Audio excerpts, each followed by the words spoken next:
Now the last two unbeaten teams left standing, the Weatherford Coyotes took on the Wabash Valley Warriors. Wabash shaking some rust off early. Bonamalo Jr. and Nicholas Williams collide, and neither come away with the catch. Error on the play, and a Coyote base runner can advance. And that would come back to bite them as Flower Mound, Texas's own Jack Arthur is able to bring a run around to score, and Weatherford has themselves an early one-run lead.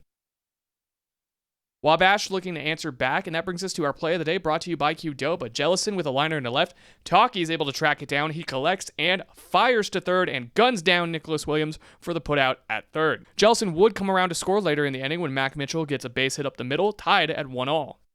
Later in the inning, Warriors up 3-1. Contreras gets one into play. Another run comes around to score, and the Bash Boys are up by 3. Brew up, and he gets a free pass. Another Warrior comes in to score. It's now 5-1. On the mound for the Warriors, Luis Felipe Langvin turned in a solid outing, pitching 6 innings, only allowing 2 earned runs, and punched out 13 Coyotes. Williams blasts a line drive out to right field. That just never really comes down. Over the right field wall, into the parking lot, and gone for the grand slam. Warriors pull away at 9-1. Weatherford up to bat with Kevin Duran up. He connects on a mid-range single, good for 2, and the Coyotes cut into the lead.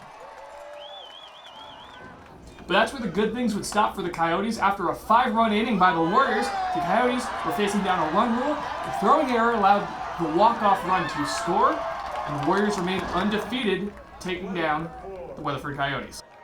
With the win, Wabash Valley will play tomorrow in games. Obviously disappointed in the way we played. We were kind of on the flip side of this on Monday night. I thought Monday night we came out and we got some momentum early, and man, they did that. They came out and hit us in the mouth, and I didn't think we responded very well. I didn't feel like I thought our body language was poor. I felt like we didn't compete in some moments, and we gave away a lot of free bags. But they were really elite on the mound. Every guy they ran out there I thought was had really good stuff, and they made big pitches, and they won all the moments. Anytime we had runners in scoring position, we loaded them up a few times and kind of a big hit away from getting back in the game, and they executed a pitch and came through in big spots. But hats off to them.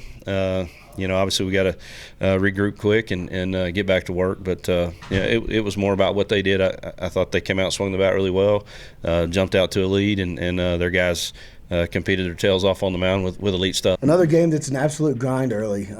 Those guys are so good offensively that even with a 9-1 lead in the third inning, you just don't feel comfortable.